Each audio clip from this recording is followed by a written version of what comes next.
You know that feeling of being completely stuck? Like you're at a crossroads and you just can't move. Part of you is mourning something you've left behind, and the other part is absolutely terrified of what's coming next.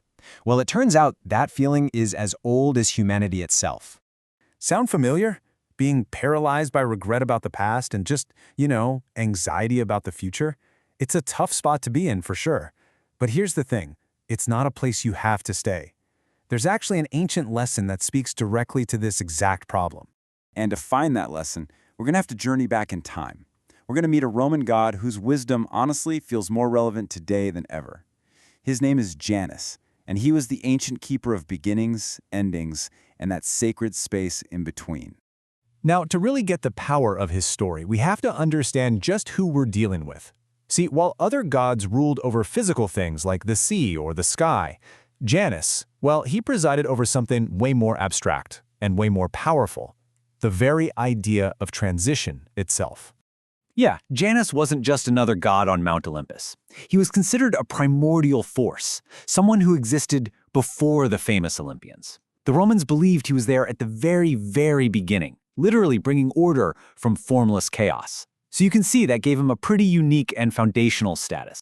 Okay, so let's break this down because his symbols tell us everything. His two faces, they show his complete awareness of time. The idea is you have to understand where you've come from to have any clue where you're going. Then you've got the keys, right? They represent his authority to lock the past, sealing its lessons away, and to unlock the future. And that staff, it's his tool to guide you on your journey. But his real domain, the Ithiona, that's the threshold, the present moment. That's where he lives. And seriously, his importance can't be overstated. To the Romans, he was the divum deus, the god of gods.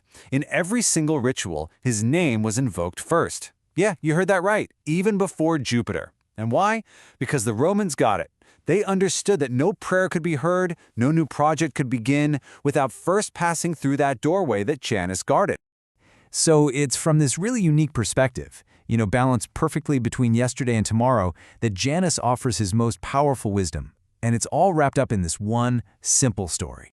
The story starts with a scene we can all probably relate to. A traveler, just completely overwhelmed, sitting and weeping at a fork in the road. He is stuck, physically and emotionally, totally unable to move forward or go back. His pain is like a vice, squeezing him from two different directions. He looks back and grieves for the comfort and the certainty of the city he just left. But then when he looks forward, all he sees is this vast, unknown wilderness, and it terrifies him. He's completely and utterly trapped. And as he's sitting there, Janus appears. He asks a simple but really sharp question that cuts right to the heart of the traveler's problem. Why do you weep for a door that has closed? And then, Janus offers this fundamental truth, the absolute core lesson of the entire story. The hinges of the universe only turn in one direction. So, this powerful metaphor of a one-way hinge, what does that actually mean for us right here, right now? Okay, here's the crucial point. Janus is teaching us that time is irreversible. The past is sealed, you can't change it, you can't relive it. So, to mourn a closed door, whether that's a past relationship, an old job, a version of yourself you miss, it's basically like arguing with gravity. It's an argument with reality itself, and that's a battle you are never, ever going to win. So if we can't go back, and the future isn't even here yet, where does that leave us? Where is our power? Well, Janus shows the traveler it's in the one place he's been totally ignoring. The threshold, the present moment, the sacred now. And Janus teaches two specific actions for this moment. First, look back, but do it with gratitude. Honor the lessons you learned from that closed door, pull out the wisdom, but let go of the longing to walk back through it. And second, look forward with courage. Now, this isn't about being fearless, it's about taking that next step despite your fear. This all leads to the final, really powerful idea in the story, and it's one that can totally reframe how we see every single transition in our lives. You see, the traveler's pain came from seeing his situation as a barrier, this awful, empty space between a past he wanted and a future he was scared of. But Janus's wisdom flips that. It transforms that barrier into a bridge. The present moment isn't a place of loss, it's the very source of all your power to create whatever comes next. And here it is, the ultimate lesson. The pain we feel when we leave something behind, That is the exact same energy we need to arrive somewhere new. They are not two different things. They're one and the same force, just viewed from a different angle. It's the fuel for your journey forward.